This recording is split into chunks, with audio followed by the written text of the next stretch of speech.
Because of your research, and I'm sure you've come across this question, but I understand that the Nephilim, okay, I understand that some people, have told me, it's the sons of Seth, the sons of God were the sons of Seth. Sure.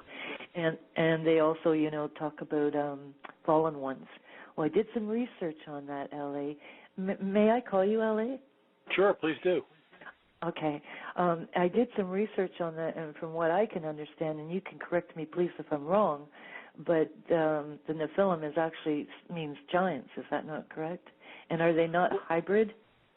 Well, let me address it. Giantism was certainly a byproduct of what these entities were, what these hybrid creatures were. The whole Sethite theory, for me, for those of you who are listening, a lot of seminaries teach that the sons of God. Well, let me go back. Genesis 6 tells us, sons of God saw the daughters of men. They were fair, desired wives, chose wives, remember they which, and the Nephilim, the offspring of the Nephilim. And then it says later on, the Nephilim were on the earth, and also afterwards, when the sons of God went into the daughters of women, had children by them.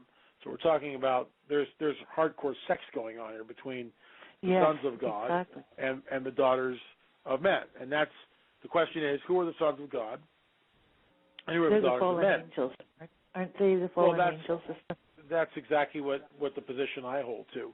And the Bible best interprets itself because the term used is B'nai Ha-Elohim, which always refers to the angelic hosts, and you can find that in the book of Job. So it has nothing to do with the Sethite view, in my opinion. And you don't get giants from bad people. Something else is going on.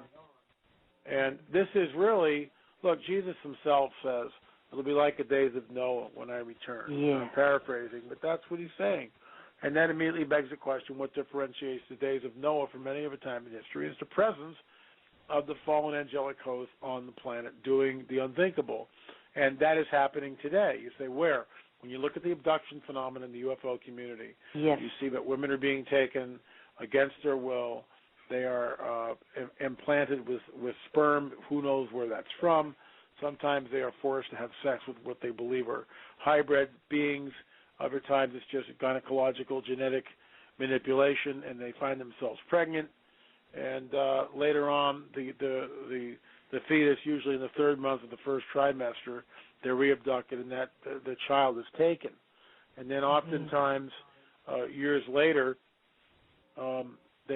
sometimes 4 or 5 years later, they're re-abducted and shown the child on board the ship. And it's a hybrid being, which in some cases looks very sickly, does not look human, large almond-shaped eyes, all this kind of. Now, look, if there was only one report of this, you'd go, well, we're not going to really be talking about this. But there's not. There's literally hundreds and hundreds and hundreds of reports of people who have undergone this thing, and most people are too afraid to even say anything because of all the ridicule. So the Sethite theory doesn't explain what's happening. I'm sorry, that's exactly why I wanted you on, because first of all, we're not being taught the truth. Like, I haven't got a lot of church, but I have attended church, okay, and this is what I was hearing. But what started my research really, and how I stumbled across an article by you, was just that. I believe all of us who are pressing into the Lord know the time we're in. And I really wanted to know just what you so eloquently stated, what makes this like the days of Noah. And that's how I started my research, and that's how I came across you. One other question I'd really like to ask you, because I've been asked and I truly don't have an answer. Fallen angels, if they're spiritual beings, how do they mate with flesh? Now, I tried to say, well, hey, the holy angels appeared to Abraham in the human form, and I believe I've met one angel once in human form, because when I had a vehicle that went down, it was pouring rain. Two men came in a truck. It said King's Kingdom, and they helped me with my vehicle. And when I turned to thank them, they were gone. So I do believe in angels, holy angels, and I also know there's unholy ones. I've seen demons as well. However, could you answer that question? I'm sure you've been asked that, and I know you've spoken with scholars and people much more educated than I am, but I know that this question will come again, and I want to have a ready answer. How do spiritual beings mate with flesh and blood? Well, that's a $64,000 question. First of all, we have this very... Oh, okay. Do you take payments? We have this very truncated view of the angelic realm. What we see in Scripture is that they interface with human beings constantly. And when they do, things get a little hairy. For instance, when Abraham sees the three angels that come to him, he creates a feast for them. They all sit down and eat. How can spiritual beings eat food? So this is what I mean. We've got this sort of weird view of the angelic hosts. When the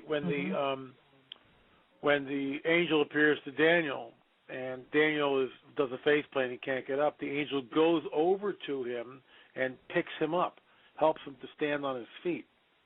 How does a spirit being do that? When the two angels are sent into Sodom and Gomorrah to get Lot out of there, why is it that the men of the city want to have sex with them? What the heck is that all about? Because they appeared in the flesh. Yeah, and so this is what I think is really happening. I agree. They are spiritual beings. Look, when Jesus, who is the first, the second Adam, when he comes back after he's risen from the dead, right? He comes walking through the wall. Now, that's a spirit being, right? Human beings can't do that. He walks through the wall, okay? Well, it's a spirit. And he goes, well, wait a minute. Spirits can't do this. What do you guys got to eat? Handle me, touch me, see if I'm not real. So that's what we're looking at with angelic beings. Doubting Thomas. Right. Well, thank you. That's really kind of what I was thinking about. Like I said, they appeared to Abraham, but I saw, I believe it was an angel that I saw, or two angels that I saw, but I just needed, to hear it a little more. You put it really, really well. I understand that I've been trying to catch up. I really wanted to maybe catch some interviews you've done, and I just didn't have time today. It was really super busy, but I did read on your site that you plan to go to Peru. Have you have found skulls and bones, have you not, of these, what you're saying are Nephilim? I noticed your last book. Is it your last book that says On the Trail of the Nephilim? Yes. Do you cover that in your book? We do. Bonita, when we went down to Peru, what we saw there was absolutely astounding. And we saw elongated skulls, which were just amazing. Some of them were very, very, very, very elongated, with only one parietal plate. A human skull has 4 plates, which are sutured together. And they have the frontal plate, the two top plates, which are the side plates, called the parietals, and the occipital plate in the rear. And there are sutures. What I mean by sutures, the bones grow together, and they form the skull. Well, the skulls that we saw in Peru, many of them only had one parietal plate, and that just shouldn't be there. And we believe that there's genetic manipulation that's going on, has been going on for thousands of years, is happening in modernity, but the skulls in Peru were from a people called the Paracas people, and the Paracas people were there at least 3,000 years ago, possibly a little earlier. And that 3,000-year timeline, or that date, is very important because it coincides and dovetails with the timeline that we get for the conquest of Canaan, or the conquest of what is known as the Levant, the Promised Land, which happens about 3,500 years ago. And we also know that the mandate goes out from a loving Most High God to wipe out the inhabitants of Canaan, what's in there, kill them all, burn them all, with men, women, and children. Wait a minute. How can a loving God do that? That's genocide, no matter how you slice it. And in the book, on the trail with Nephilim, I make a very distinct case that something else is in play here. Because when we get to later on in the Scriptures, God raises up a prophet by the name of Jonah and sends him to Nineveh to preach to the people there. Grace and mercy is extended to the people in Nineveh. There's no grace and mercy at all extended to the inhabitants of Canaan, or the Promised Land. And Nineveh, the people in Nineveh, they invented the word barbarian. I mean, if you went to Nineveh on the weekend, and no one would do that, around the city walls were stakes, and on those stakes were the severed human heads of the enemies. That's what you would see. Yeah. Human skin flayed and tacked up on the walls of the city. I mean, these people were bloodthirsty barbarians of the highest order. And yet, grace and mercy is sent to them in the way of Jonah. No grace and mercy to Canaan. So either we've got a God who is duplicitous in nature, or something else is in the text which we need to find, uncover. Exactly. And the text tells us exactly what's going on. The text tells us in Numbers, which is one of the books of the Bible, specifically the Torah, the first 5 books of the Hebrew Bible. It tells us the Nephilim were in the Promised Land. So there's no, and if you know who the Nephilim are, then all of a sudden the mandate to wipe them all out. Gee, where do we see that before? Let's go backwards in time. Sodom and Gomorrah. Go back a little further, the flood of Noah. Very consistent. And the reason why the mandate is there, because you're dealing with a race of hybrid entities who are highly charged, highly demonic, the spawn of fallen angels that were never supposed to exist. I also believe that they are soulless. That's in my opinion. I absolutely would agree with that, because you see, God breathed into Adam, right? Right. And there was breath, but you see, when we are born again, what comes alive? So I would agree with you. And you know what I read in your understanding, and now I see that you have been at this many years, 30 some odd years, L.A. Well, with the Nephilim and stuff, it's probably been about 25. With the whole prophetic thing, it's been 33. Yeah. So this isn't some fly-by-night thing. You have really searched this out in your heart because you were looking for truth. Is that you were on a quest for truth, like I guess most of us are these days, because there's been so much deception and false doctrine. But I have to agree with you on the point about, how could a loving God wipe out all the men, women, and children, leave nothing, right? But what your research and what others have been, bringing to the forefront to warn the people, it really does help connect the dots. It's like, you almost smack yourself in the forehead and say, now it makes sense. Now we understand that a God of love is, a God who is also justice and judgment and righteousness.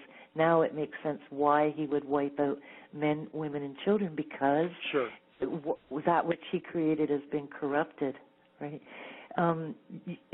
Is there I'm hoping my information's right here. Like I say, it's been a real busy day, but Serpent's Mound, I never heard of that before. Someone brought it to my attention. Have you been there? Yes. And did you discover anything there, or what is there exactly?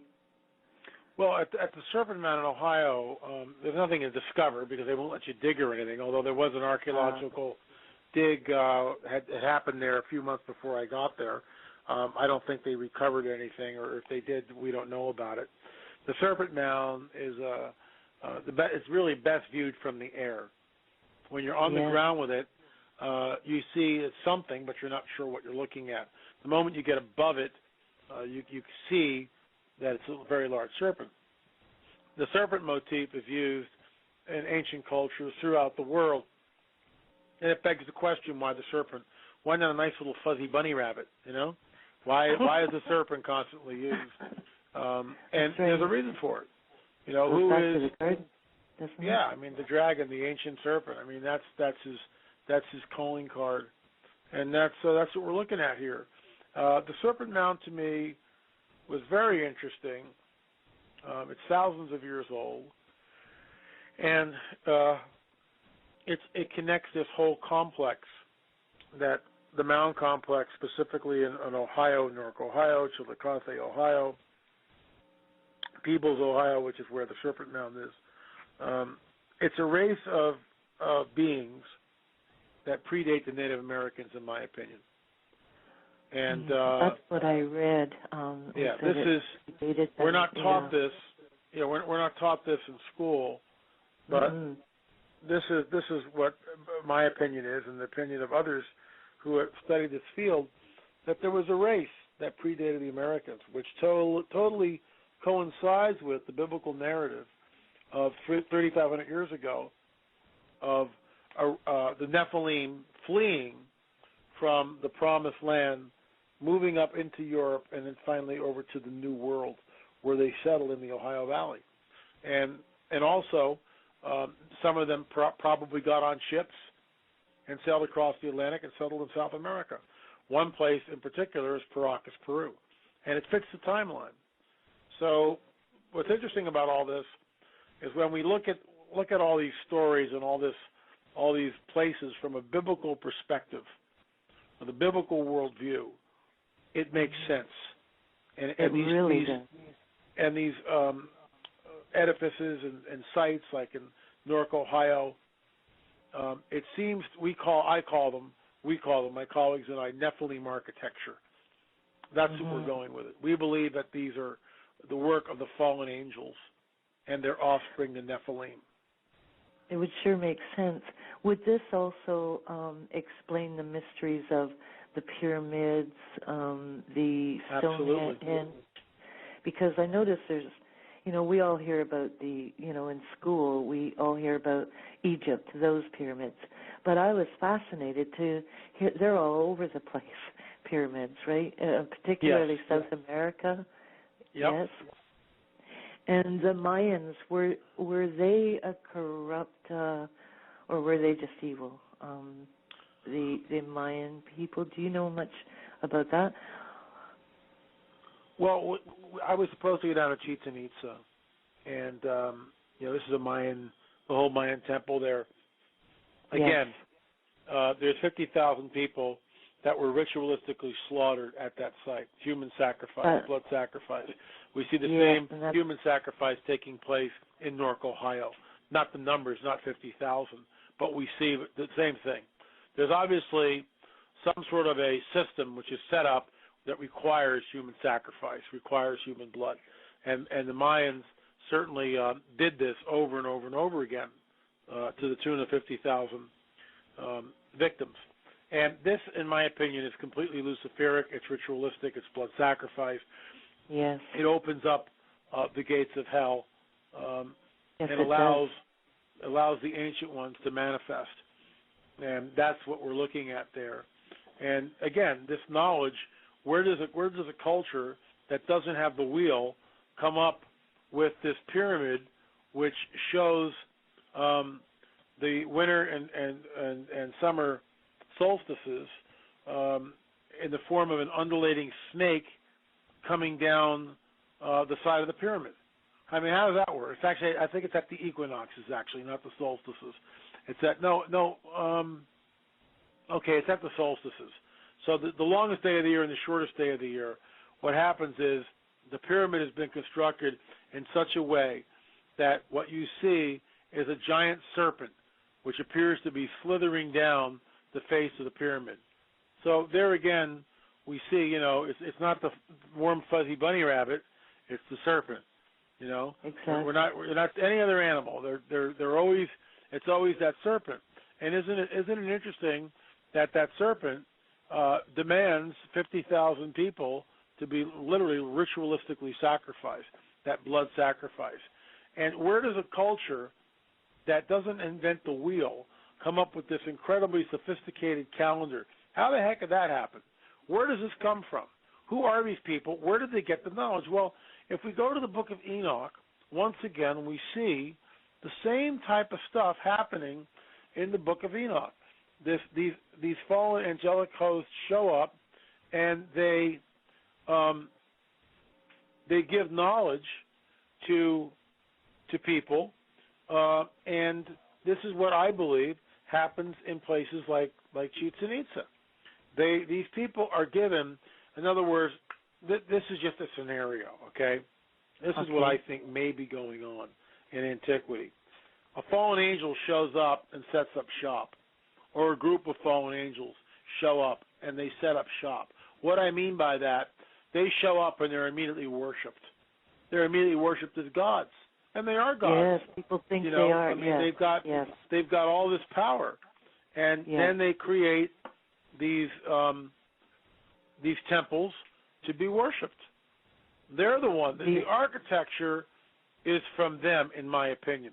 Look, there's a place in Peru called Sacsayhuaman, and Sacsayhuaman is absolutely incredible because you see these ancient megalithic stones that are, some of these things weigh 120 tons. Okay, whoa. They're dragged from a quarry.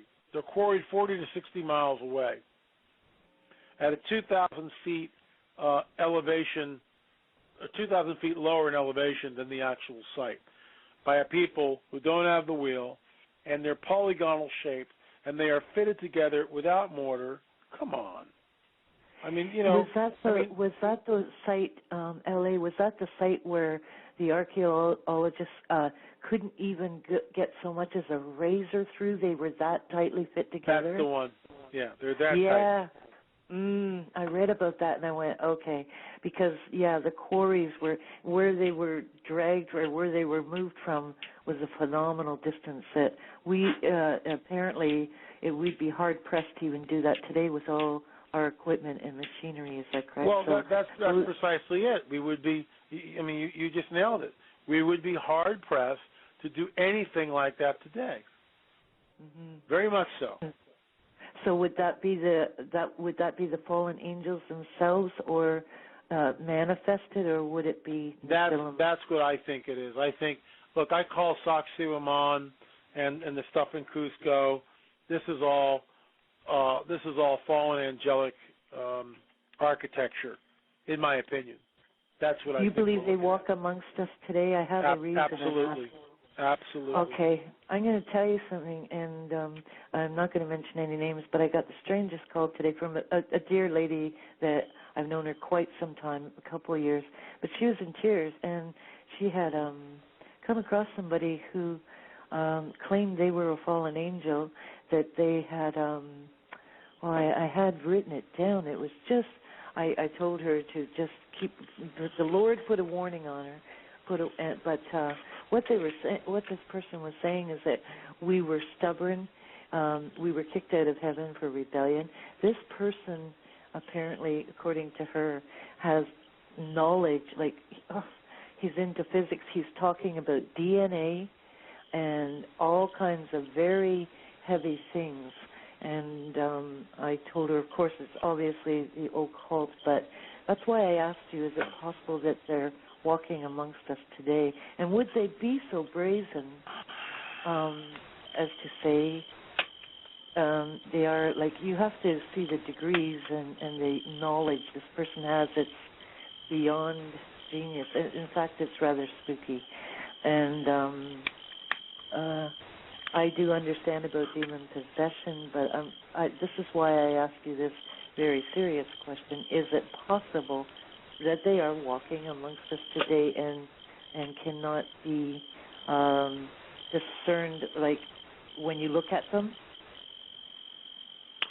Well, in my opinion, the short answer to that is yes. I believe stuff is manifesting, and this is why we are told, admonished, to put on the armor of God. I mean, we are told exactly in Ephesians 6 to put on the armor of God. We are told to do that on a daily basis, and there's a reason for that, because Paul tells us. It cracks me up. We read this stuff, in our Bibles, and for some reason it's just like, well, that's in Paul's day. That's not happening now. It's like, what? Oh, yes, it is. Sure it is, all day long. It really is. But I guess because I've always, I came kind of from the dark side, and I don't say that lightly. Those who have been, listening to this program, who followed my blog, they understand that the mercy and the grace and the wonder of the Lord God Almighty because of Jesus Christ. But on the other hand, I cannot pretend I have all the answers, but I am searching, and I only want truth to be put forward, and that's why I really wanted you to come aboard, because I appreciate I know that. you've hit. I truly believe, because we pray, we ask God, like He said, if it were possible, even the elect would be deceived. If it were possible, and I believe it won't be possible, but there is a thing. We have to keep really abiding in Him, yes? I mean, He'll give us that discernment, but just everything that I read that I had time for, what you're putting out there, it really makes the Bible come alive to me. It's like those missing pieces of the puzzle that that the preachers aren't teaching about, and they rarely even, if ever, talk about. And so I'm so grateful to the Lord for raising up men like yourself, and there's others that you work alongside with as well. But that's what we need right now. That's what I think the true believers are crying out for, is the truth. And we have to get ourselves out of this box that we've been kind of put into, and then it really makes it all come alive, and you say, now it makes sense. The Old Testament makes sense, and we understand why the Lord had to do what He did. And the thing is, we already know that, they've already done cloning. How many years ago? It was way, way back when they cloned a sheep, right? And we know the sheep, right? Yeah, and we know their like what they've given us for technology, they're far more advanced. I mean, I can't even begin to think how many years they're more advanced. But I think that this is why the Lord gave me that the title, Time of Revealing, and then I was looking at your books and smacked my head because you had the Revealing in one of your books. Is that not true? Did you not have a book called something like that? Yeah, the Revealing. It's the third book of a Nephilim trilogy. The Nephilim trilogy, yeah. And I thought, that's what the Lord is doing, because He is good. He said way back that He would do nothing unless He reveals it to His prophets. And I said, the prophets, the Holy Spirit, they were filled with the Holy Spirit. Because of Jesus Christ, we have the Holy Spirit today, right? Mm-hmm. Right, and so He's revealing these truths. And if people would just listen and not shirk off what you're saying, it really makes sense. And it would help them be prepared. We have to be prepared for what's coming. And I think that's my concern, is that a lot of people are in denial about this because they can't put it together, like you said, just how we're taught, about the spiritual and the physical. But we know that they do manifest themselves, and that is all throughout the Bible as well. So the other thing I wanted to ask you, you talked about the Watchers. Now, Daniel, the book of Daniel, mentions the Watchers, and I also, Enoch does, right? Mm-hmm. Were these, where my confusion comes in, Enoch talks about 200 angels. The Bible talks about the angels that left their first estate, and they were chained up in the abyss. Okay. Are they free? Are they free now? Or because 1/3 of the angels, I think that's a lot of angels. I was thinking it's got to be more than 200, right? I agree. I mean, the angels that are in the chains, they've been held there for a long time, obviously, but it's not the entire fallen angelic host. Exactly. There's more than 1/3. It could be millions of fallen angels. We don't know the number. We just don't know. But it's a lot more than 200 in my opinion. What's interesting is that agree. we see Jesus, we're told in Peter, he descends and preaches. And Bullinger, a theologian, wrote a paper on this, which I've read, which is fascinating, stating that it's really not, it's a proclamation. It's a proclamation, and there's not going to be a jailbreak. Basically, you're not getting out. I just got the title deeds to the earth. Your boss, Lucifer, is not going to spring you, and it's very interesting. That's Bullinger's take on it. And frankly, that's my take on it as well. That's really what's going on here. So the 200 are bound, but the others are not. And all we need to do is look at what's happening on the planet and realize that evil has a face and it's manifesting. The reason I agree with you, well, there's many reasons, but because I've really dug into what you were trying to put out there, because I just know that you are doing this because you love people, you looked for the truth. But the thing is, see, there's 7 billion people in the world.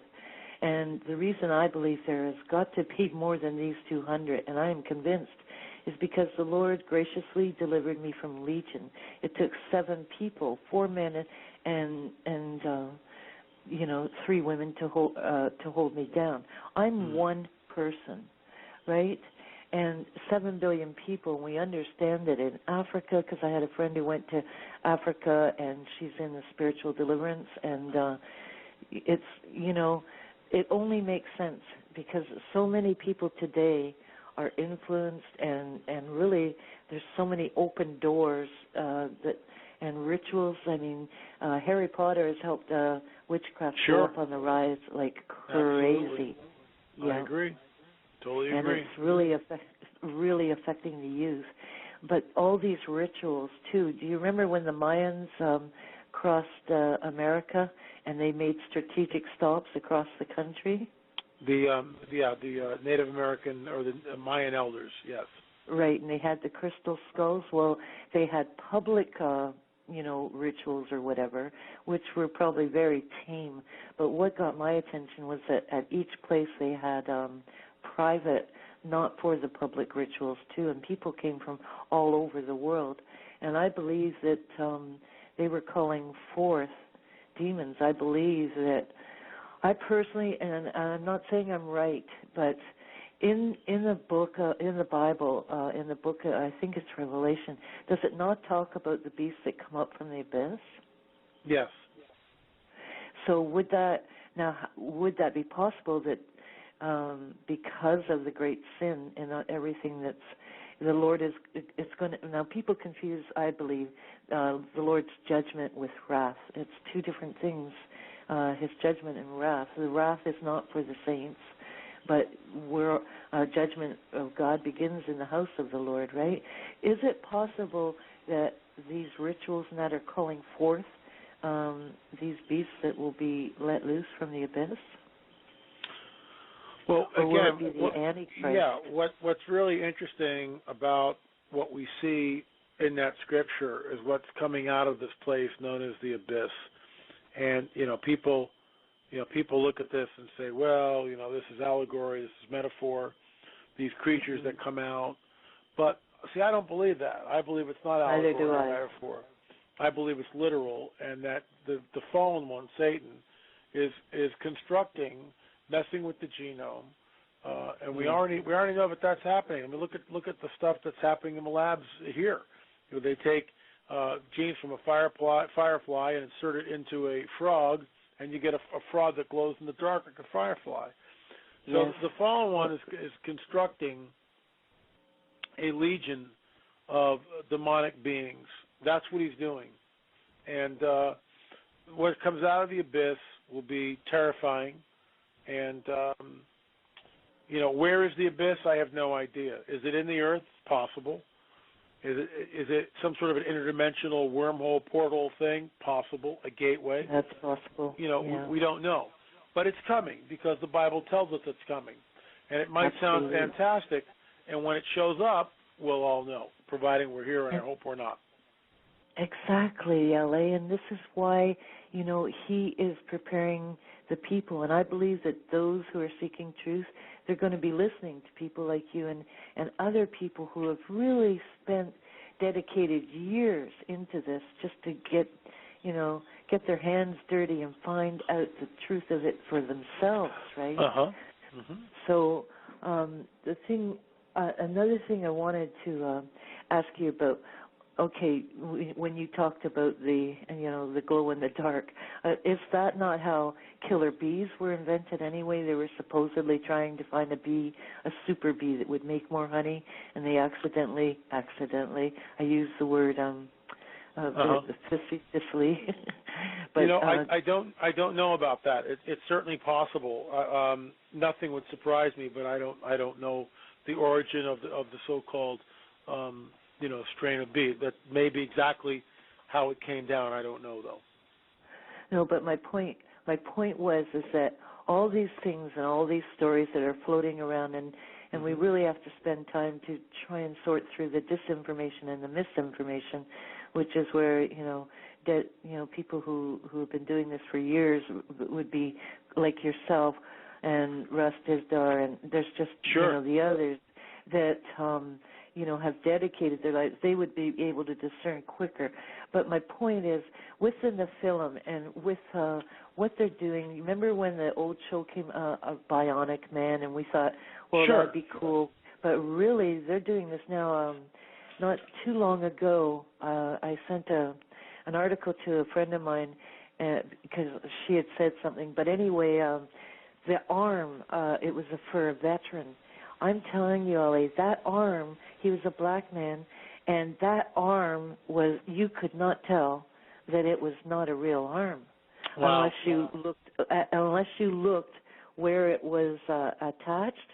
But I was flabbergasted by it, and I went, if they're letting this be known to the public, what are they keeping from us? And there was also on my blog that there was the robots, and they're calling them, and they look very real. They can make expressions like emotions, and the one that I wrote about, it's in, I believe it's in California, but what it is, they're calling it a companion for your child, so that this robot can walk down. Yeah, right. But they look so real is what the scary thing is. And the movements that they make and the facial expressions, they can actually look angry. And, of course, they haven't got it fine-tuned yet. At least that's what they've told us. But it's absolutely phenomenal. And so when you're talking about, the giants, do you think that the giants will they be giants again? Or I mean, I have seen someone 7 feet tall. That's the largest, tallest I've ever seen. But and I've also seen someone with 6 fingers and 6 toes. And I was young then, and I thought it was like a deformity, and I didn't want to make fun of them. I had my own flaws, but they said, "Oh, my whole family has them." So these are things that you remember, and but you don't really pay much mind to it until you get older, and things like you start searching things like this, and the Lord starts revealing truths to you. Did you find when you were checking when you found bones and all that? Did you ever see any with 6 digits on their hands? Yeah, recently we discovered a 6-finger photos of a 6-fingered skeleton. Now look, we need to clear up something. The Bible tells us that the Nephilim, one of the traits were 6 fingers, double rows of teeth, 6 toes. Just because there is also a condition called polydactylism, and we got to understand that just because you got 6 fingers doesn't mean you're a Nephilim. No one's saying that. Okay, we need to really make that really clear. Because someone goes, "Oh my gosh, my family's got 6 fingers. Maybe I'm a Nephilim." No. Don't even go there. Don't even go there. Not worth it. Thank you for correcting me too, though. I appreciate that because I mean. Well, this is where stuff gets crazy. I just looked at and I can say this with all the authority I possibly can. There's been a cover-up in this country regarding a race of giant men and women who were here, and I have it on very good authority, and I'm not at liberty to give the information out yet, but it will come out. Understandable. It'll come out in the next book, On the Trail of the Nephilim, Volume 2, where I know with pretty much of a certainty that some of these beings were between 8 and 9 feet tall. And this backs up what we talked about in Volume 1 with the newspaper articles talking about the remains of giant skeletons that were found in the 20s and 30s, or from, let's put it this way, from the 1850s as settlers pushed west to the modern era, the 20th century. They were exhuming these large skeletal remains, and people say, oh, they were just exaggerating. Well, guess what? This in is Volume all over 2, the world, is it not? I'm sorry, what? I'm sorry. If I could see your mouth moving, I wouldn't be intrusive. But is this not happening all over the world? I saw it is. It's a global phenomena. Yeah. These beings were everywhere. I have seen pictures. I will show in Volume 2 and demonstrate in Volume 2 that this is all real stuff, and that we've got scientific evidence of an 8.5-footer for starters. Do you know something else I would like to ask you about? And I'm sure it was you that brought this up. Dr. James Lear, the doctor who took out implants. Roger Lear. Dr. Roger Lear. Right. Thank you for correcting me. And he was very, very skeptical, from what I understand. And this was you. I'm sure it was you that was talking about this, right? And did he not say very matter-of-factly that those implants, these were people that were abducted, and you said they wanted no notoriety whatsoever. Correct. In fact, they never wanted their names mentioned. And right there, that's correct. That tells us, that any discerning person can say, okay, let's take a hard look at this.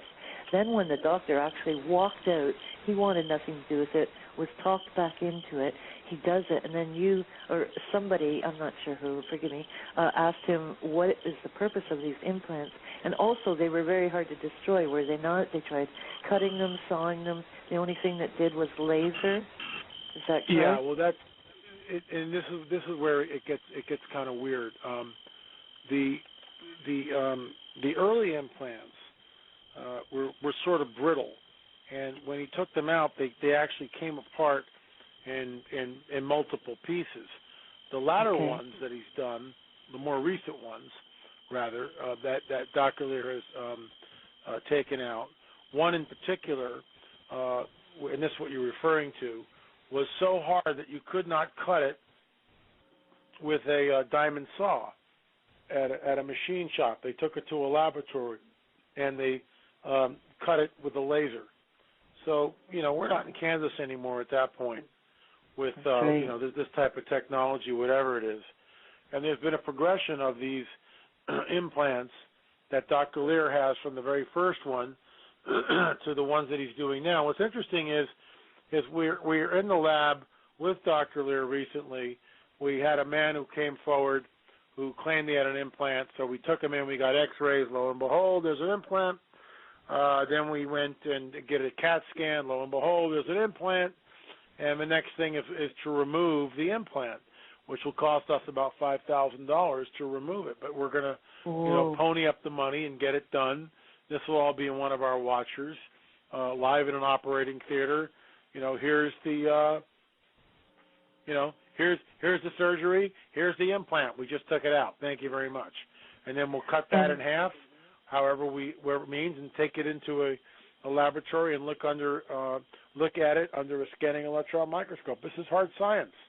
This is hard science. And what it does is it takes it out of the realm of the skeptic and puts it at their feet saying, look, something's going on.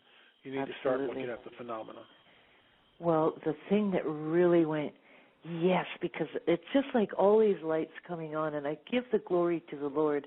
But one thing this doctor was asked, what is the purpose of these implants? And apparently very somberly but matter-of-factly, he said DNA, change the DNA. Is that correct? Yeah. And we talked about the mark of the beast. Do you think there's a connection? Well, absolutely. And I've got about 3 or 4 minutes, and then I got to go. Yes. But here's the deal with the mark of the beast. We're told that anyone takes this will wind up in the lake of fire. We're also told in the book of Revelation that in those days, what days? The days of the mark, men and women will seek death and not find it. Something's going on here, but it's not in the text. It's just like it's a riddle. It's a mystery. You take the mark, you wind up in the lake of fire. Whoa. If you take the mark, you can't buy, sell, or trade without it. So whoever doesn't take the mark is in big trouble from a worldly standpoint of view. But if you take the mark, you wind up in the lake of fire. Why the judgment? Where is the grace and mercy that the God of the Bible is known for? It's not there. What we see as is in the days of Noah, yes? Exactly. The lifespan is elongated. You take the mark, you become Nephilim. We believe that these implants that Dr. Roger Lear has taken are prototypes of what the mark actually is. You take this mark, and you will wind up in the lake of fire. Why? You cease to become human. It will reconstruct your genetic makeup and turn you into the serpent seed. In other words, the seed of the fallen one. The fallen one is a great imitator, and he's been trying to create man in his own image. That's what the whole point of a Nephilim are, to create man in his own image.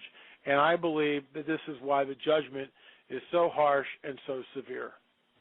I have to agree with you. You know, I know that you have to go, but Allie, I want to thank you so much